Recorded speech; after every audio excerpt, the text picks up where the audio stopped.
open an old one simultaneously at the same time. No problem. Oh, we think they're Can you hear me? That's great. And I don't think I lost the link. I can hear both of you. I'm going to stop talking. Okay. Hi, guys, can you hear me? Yeah, loud and clear. Good morning, good evening, good afternoon, everyone, depending where you are. Welcome to the inaugural SADC Men's Health Conference. My name is Stanley Masimba Liwayo, and I am honored to be your host for this important event. We gather here today to discuss a topic that resonates deeply with many of us. Men should be men. This theme not only emphasizes the importance of masculinity, but also encourages a conversation about health, identity, and well-being for men across the SADC region and the world over. Throughout the conference, we will explore various facets of men's health, including mental well-being, physical fitness, and community support. Our program is packed with insightful sessions, expert panels, and engaging discussions designed to empower and inspire. It is now my privilege to introduce our first speaker, Ndemufayo, Kaxuxuena, a renowned expert in arts and entertainment based in Namibia. He has dedicated his career to promoting arts, entertainment, particularly comedy. Ndemufayo will share valuable insights on how embracing our roles as men can lead to healthier lives and stronger communities. Before we dive into this, I would like to remind everyone that you can access our conference program and login details on our website, Lion Hearts of Africa, or through our website page and LinkedIn handles.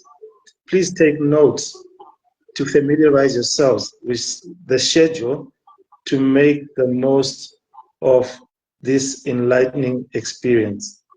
I encourage you to stay engaged on these social platforms as the men's conference will be held annually. Now, without further ado, please join me in welcoming Ndemufayo to this platform. How are you, Ndemufayo? I'm good. How are you, Stanley? How are you doing? I'm good, thank you. Welcome, and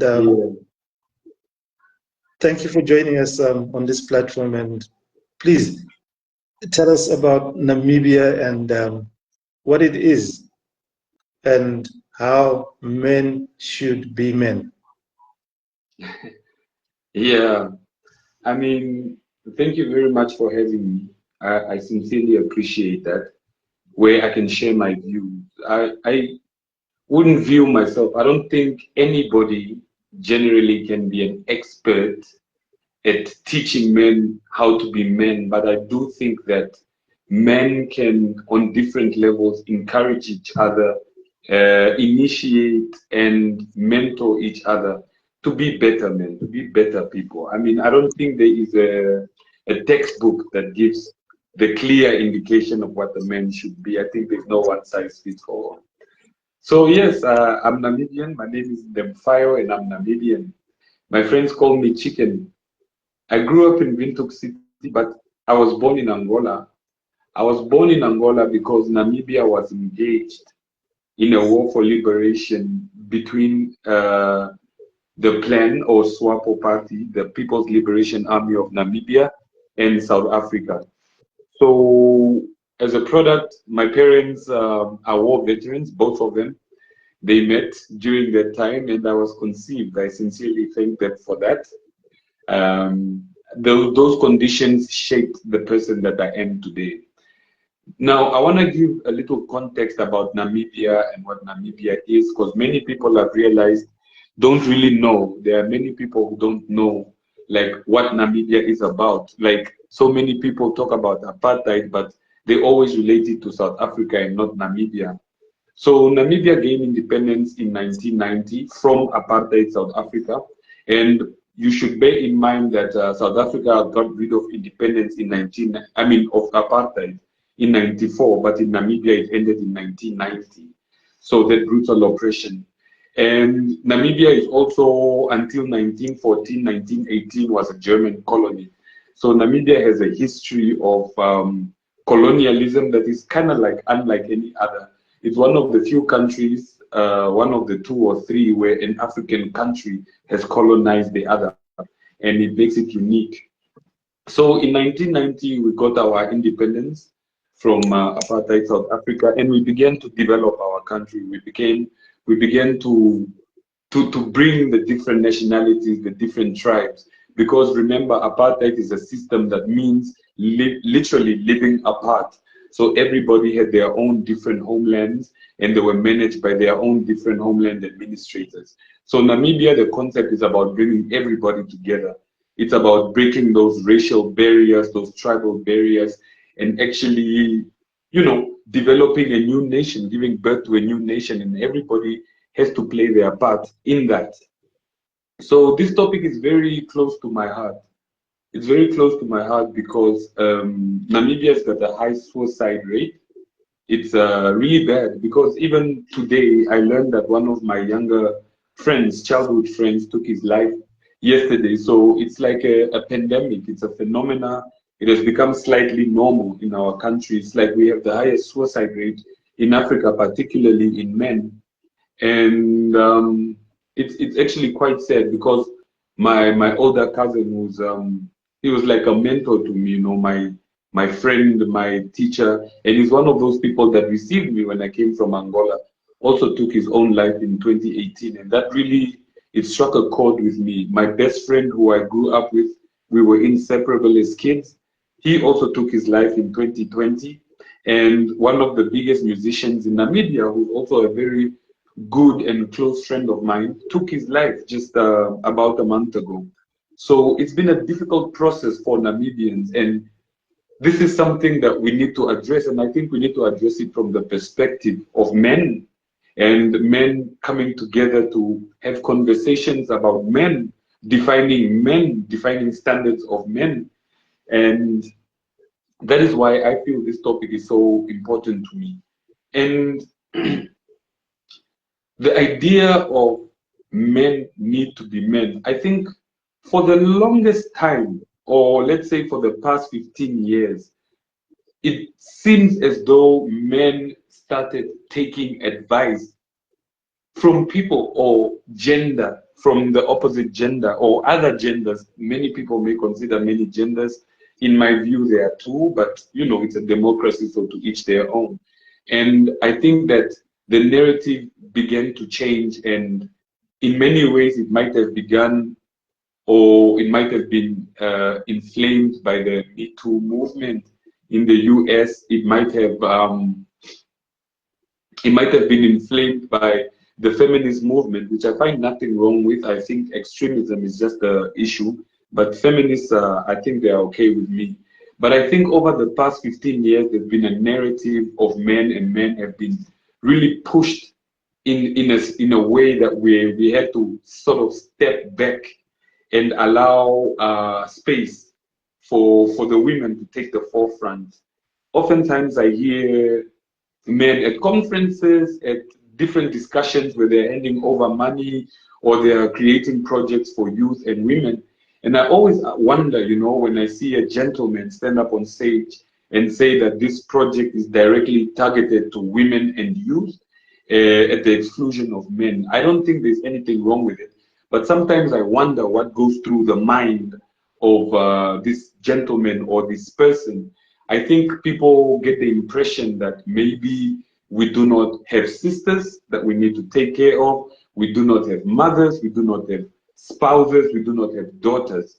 So we forget the responsibility of a man in society, and we are protected. So with some of the narratives that have been pushed, these are my views, across, say, in the last 15 years, it's as though the primary source of gender-based violence is the mind of the man. It's the man and his heart, and he is the primary perpetrator. And as a result of that, we need to also push the women to the forefront, which I think is pretty much fine. I just definitely deeply believe that to empower a man, you need to empower a woman. To empower a woman, you need to empower a man. Because in marriage, they become one union, they become one. So you cannot separate the one from the other if you really want to strengthen the institution of family, which is basically the first institution before you go into community, before you go into country and regional and continental issues. And I think that there's been a forgotten narrative, and men, to an extent, have also taken a step back, and we feel like, okay, you know what? Society views us this way. Most of the project, most of the opportunities, everything is directed to women, never mind merit, never mind the protection that we need to bring to our societies. And of course, I truly acknowledge that society in general is broken. You'll find genders, like male or female, blaming one or the other. But I think that our roles have totally shifted. And because of these roles, I think in general, men have moved away from taking responsibility from, basically, we have moved away from taking responsibility for what is our duty, because we feel like maybe to an extent it's not appreciated. And oftentimes you get men in general are compared to hyper successful men who are today products of, let's say, the colonial system, hyper successful European men of Caucasian descent. So because of this comparison and the need for materialism, I don't know if it's just me, but one of the most dominant cultures globally is Black American music, and it's Black American culture. And I think in the last 10 years, it also has perpetuated a culture of, to be respected in society, you need to be materially wealthy. So we've moved beyond honor, the concept of honor and being honorable, to being just wealthy and respect. We tend to put our focus on and energy on the whole concept of money. I recently watched a video where this gentleman of my own ethnicity is talking about, look, if we are having a family meeting and you have nothing to bring to the table, why should you be commenting? Why should you even be part of that meeting if you are not bringing anything to the table?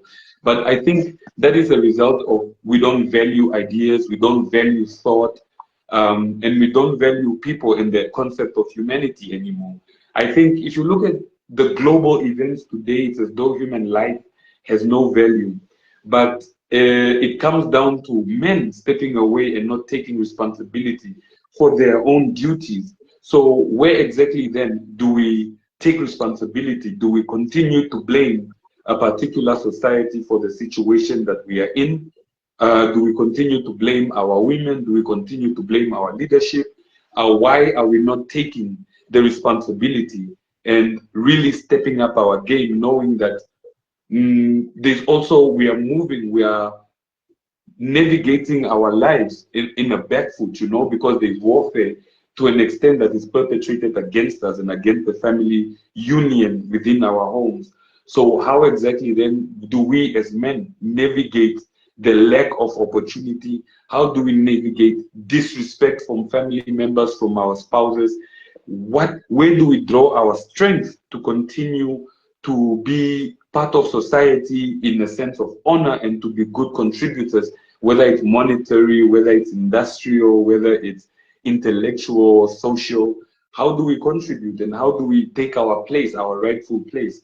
So I think many narratives have sort of conditioned men to run away from responsibility. the concept of open up and speak about your issues, I really, really appreciate, and I think it's important. But I've seen men open up who are ostracized and are ridiculed for opening up. It's not just about abuse from a family member, it's also about certain issues, financial issues, challenges at work.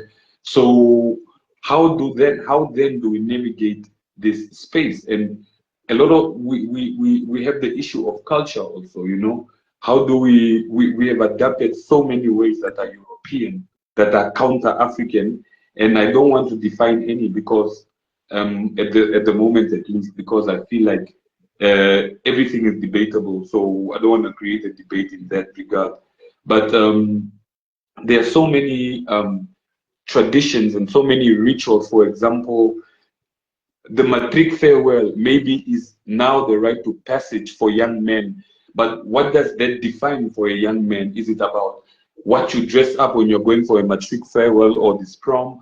Or is it about experiencing a ritual that takes you from being a child into a man and you experiencing the emotions that go with that? So I think we have not carried what is truly our tradition into the modern world. We have not captured what is ancient to Africa and moved it and expanded and grown on it.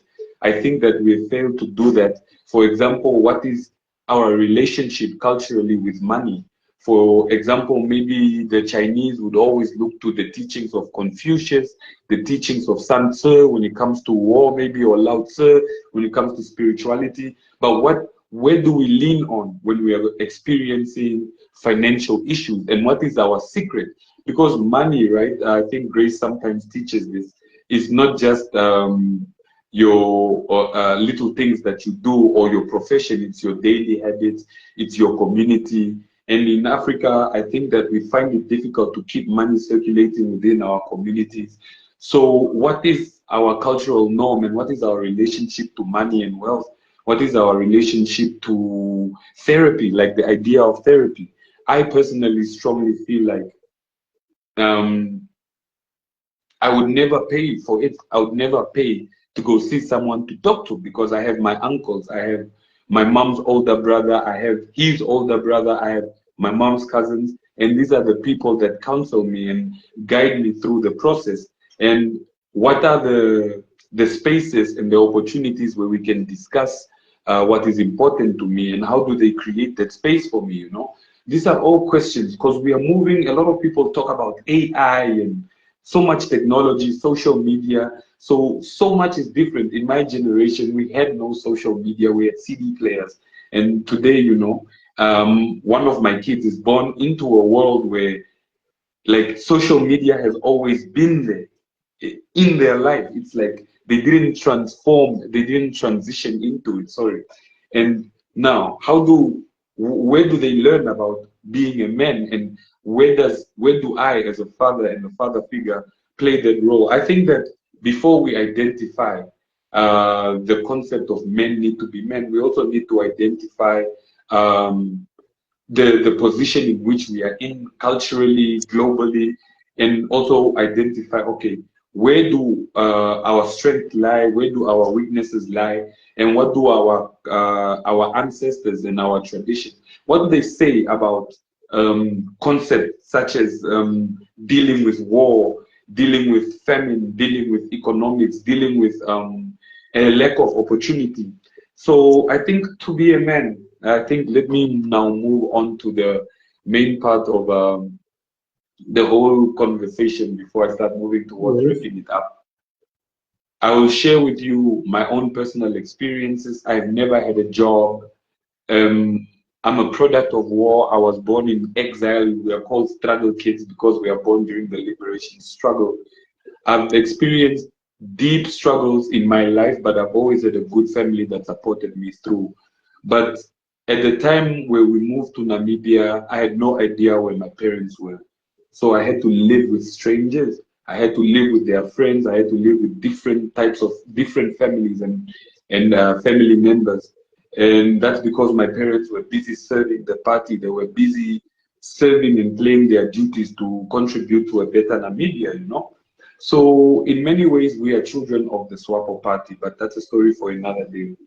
And I managed, at the age of 8 is when I started to really live with my parents, really get to know my parents, really develop a relationship with my parents. But at the time where I could not live with them, it was a very dark time for me, you know. I don't want to get into it either, but the experiences of feeling like an orphan when you know both your parents are alive, where they cannot support you through your difficult times, it also was a difficult time, but I think it also built resilience. And at age, say 15, I promised myself that I would never work for anybody because of those experiences, because of the party, the SWAPO party, and the experiences of my parents and my upbringing. I promised myself that I want to carve out a different path. I want to move in a different direction, and I discovered the creative sector. I discovered art. I discovered performing arts, and I started my business when I was 21. I'll be 39 on Sunday. So it's been almost 18 years just pushing myself and running this business. And it's been so difficult to be an entrepreneur, navigating your love life, navigating your children, navigating your family. It's been such a difficult process, and I would never judge anyone who takes their own life, who resorts to drugs, to a point where, you know, when my business was about, say, 13 years old, it's about 17 now, I experienced a serious alcohol issue, you know, so I couldn't stop. I nearly lost my life when my son was 2 days old. 3 guys came into my house, they chopped me with a panga, a machete on my head 4 times. I nearly lost my life. So because of that, I didn't take the time out to speak to my uncles or to seek therapy. I continued to push myself to run the business, to be a man, to be as strong as I possibly can. My guys had to get paid. I had bandages. I had to start, like I had the contracts to start, you know. So alcohol, really after that part of my life, alcohol became really bad. To a point where everything that I worked hard for, everything that was so important to me, I lost it all. And I had to move back to my mother's house, and which was a blessing in disguise because it allowed me to develop a stronger relationship with her and to understand her decisions also when I was much younger. The point I'm trying to make is that we all go through such difficulties, such adversity, to an extent that in Namibia, the economy is solely for the big players. The economy is owned predominantly by foreign investors, but it doesn't stop anybody from participating in it, you know. And Namibians, ordinary Namibians, are reduced to being simply consumers, reduced to being simply employees. And to take the decision to start a new business, to start a business and to go into that road, especially as a Namibian without capital, I can see young Namibians every day working so hard, waking up at 5 in the morning, going to bed at 11, 12, and doing it on a daily basis. And they're not going anywhere because the economy, it's an elitist type of economy, and it's got a lot of red tape, and it requires a lot of intense capital no matter what business you're starting. But at the end of the day, it's like every challenge, every minute of it. And if you have your vision and you have your goal and there's something that you want to accomplish, I think that at the end of the day, every challenge is a blessing, every piece of the pain. And this was when I quit alcohol. I literally took a tent, I took a jerry can, and I took a pot, and I went to live in the mountains of Damaraland, some of the most beautiful place in Namibia. You know, it's really nice. And I stayed there for 6 months and promised myself never to come back unless I have quit drinking. So I stayed there for 6 months, and I got it right. I quit the first 3 months, and then I gave myself 3 months to be sure that I actually have conquered this demon called alcohol, you know. And every minute of the pain, every minute of the journey, I was digging for precious stones. Every hit on that mountain with a hammer and a chisel was really worth it. Every minute of your life is worth it. At the end of the day, I realized that whether on the chessboard, whether you are the king or the pawn, at the end of the game, you all go back into the same box. You know, no matter how much money you accumulate, Our founding president died, was it this year? Yes, this year. But already we are not talking about him. But this is a revolutionary, this is somebody big. And this means that you do get forgotten. So you have one life to live. You have strength on a daily basis, especially the power of your mind. And every challenge is really, really so beautiful. Every challenge and every goal that you accomplish, every step that you take should be like that motivation, like moving into the right direction every day. And I find joy in that. I find joy in my challenges, knowing that at the end of my life, I've been living my dream since I was 21, no matter how much money I made or how much money I didn't make. I was independent. I carved my own journey. I experienced my challenges. I went through them with my head held high. And I think that every person, if you are listening to this and if you are watching this video, you should be able to take example in the sense that I'm in the creative sector in Namibia, and I think that I'm capable. I can run an oil business. I can be working for the government. I can do so many things, but I chose this calling. I chose this talent. And I think a lot of people don't relate to their calling and they don't make time to understand who they are. And so many times we try to solve our problems from the outside in as opposed to the inside out. And we're not grateful. We're not grateful for the for the little things that we get. For me, one of the things that keep me going and keep me alive is like my cousin is one of my cousins, my uncles, my cousins, my mother, my family. These people are amazing.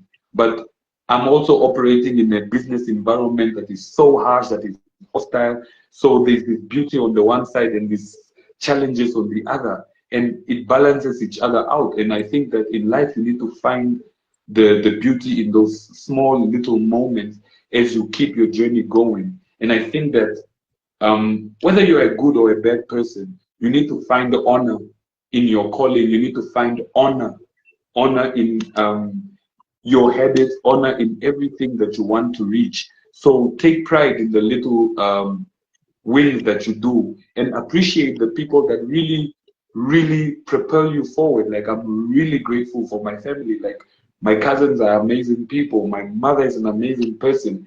And sometimes it's not your family that is that. Sometimes it's your friends. Sometimes it's your spouse. Like, I'm grateful for my partner also. Is an understanding person. I'm grateful for my parents.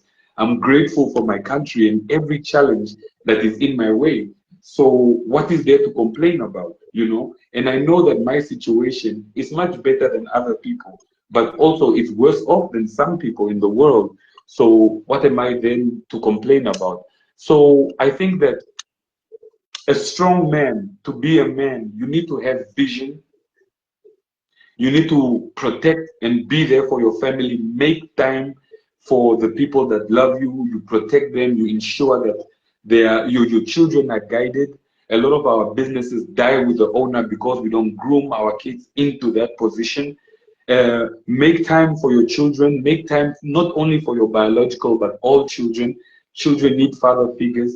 I think that participate in the economy, be an honorable person, and very important, because for us indigenous Africans, we don't always have the luxury of capital and opportunities to start our business. So find solace and find pride and love in other men, you know, find a community in other brothers, in the people that you grew up with, people that you meet along the way. Create partnerships, create cooperations and conglomerates.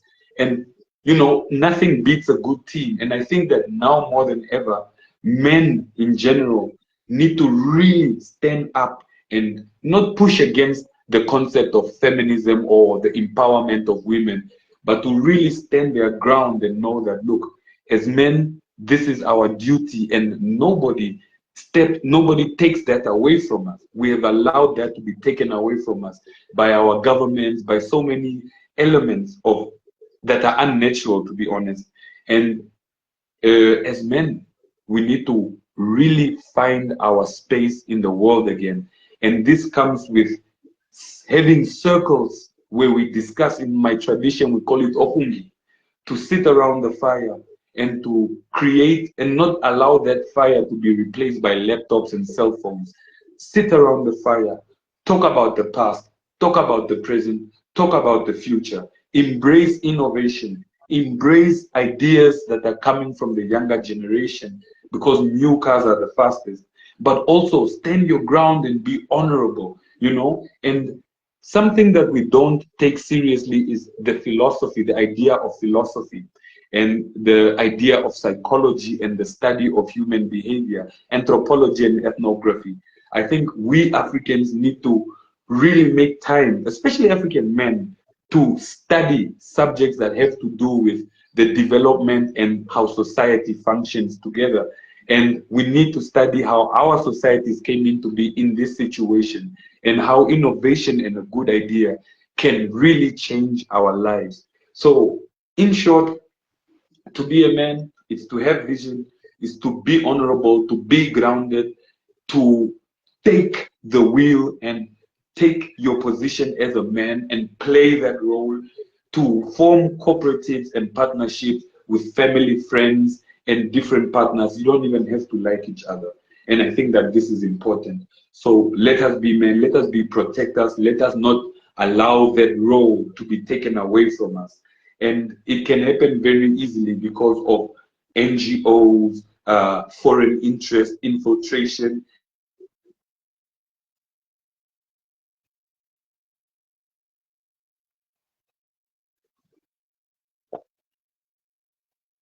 Hello, Chicken. I seem to have lost you And there. we need to understand that Africa is, yes.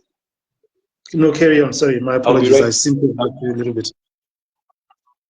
Yes. So in short, that was my conversation, and I think that the whole idea of men up, nothing defines a man but being a protector and being an active participant in your society and being a good leader. And yeah, in a nutshell, if we have questions or anything that we want to contribute, I'm cool. But that was me. Thank you Mm. for sharing your personal experiences, you know, from a very young age to growing up to be a man and having experiences and moving yourself from a position of comfort and to the mountains to face an addiction that you had to overcome. And it is encouraging to hear how you have used, you know, your good, strong will to overcome these challenges that you had encountered in life. And it is also very good, equally good to hear of how a support group, family, friends, uncles, helped to bring stability to these challenges that you had to overcome. And I want to thank you for sharing such a personal story. And I hope it has encouraged other men who have faced or are facing challenges, that once we as men are able to have a firm founded position, we can uplift the women in our society as well.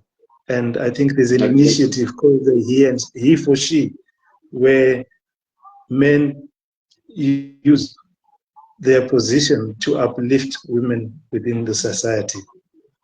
Thank you for such wonderful experiences.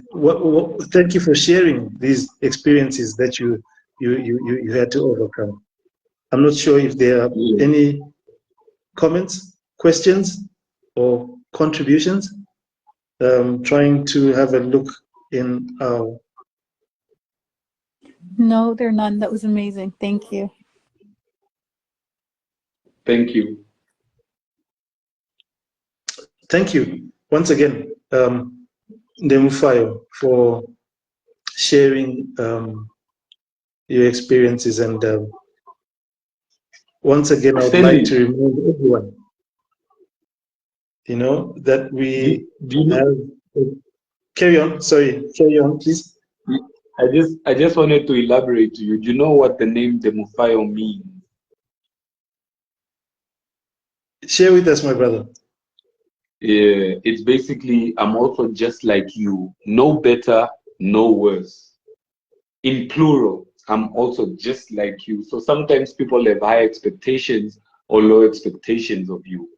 But the honorable thing to do is know that, you know, everybody is experiencing something, and know that you are never alone, you know. And that's, as a comedian, I'm not particularly the most funny one because I'm more an actor. The stand-up comedians really elaborate this, and people find solace in comedy because they know, they realize that they are not alone. Those stories told are relatable to them, and people find it difficult to think that they often think that they're in this situation and they're the only person facing it universally. But there's always someone that can relate to you. And I think that's an important observation. Absolutely. Awesome. Mm.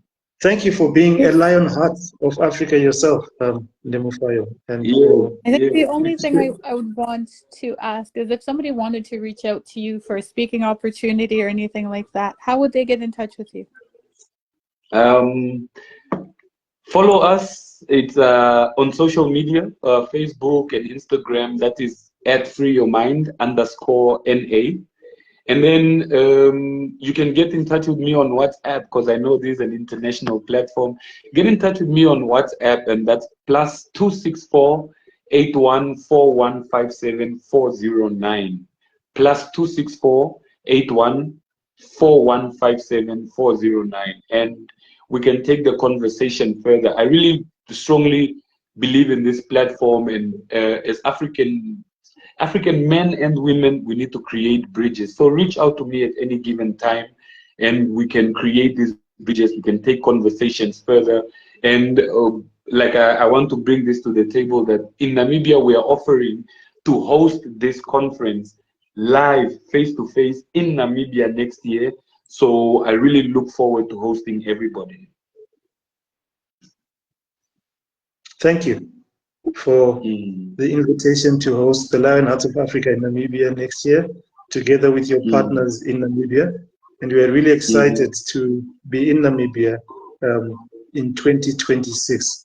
And in that vein, I still would like to encourage everybody who has logged in and those that continue to follow our social media handles on Facebook, on our Lion Hearts of Africa website, and our LinkedIn, to continue to familiarize yourselves with the schedule that we have. And tomorrow we have speakers as well on various topics. Professor Bandawe from Malawi will also be speaking tomorrow, and a renowned Dr. Solomon Guramatunu will also be speaking on mindset and how to uplift ourselves in SADC and Africa and the world over. Thank you once again, and look forward to joining you all during the rest of the conference. And with this, I would like to end a wonderful conversation, and thank you. Any words of encouragement or last words for you, my brother, to the audience? Yeah, be honorable. Put honor above everything. If any time honor is more important and keeping our heads held high is more important for Africa and Africans, now is the time. As you can see, the world is transforming and it's changing. Keep your head up, and always put honor above everything, and make sure that your name, your ancestors, your family name, your country, your continent is respected and is honored among the greats. You know, I really look forward to seeing an Africa that is strengthened by Africans as opposed to donor-related development. Thank you for such wonderful and kind words. And thank you for joining us once again. Look forward to seeing you soon and speaking to you. Yes. Take care. All right. And Bye. all the best. Thank you, everyone, for joining Sure. us tonight. Thank you. Thank you for everybody Cheers. joining us. Yes. Cheers for now.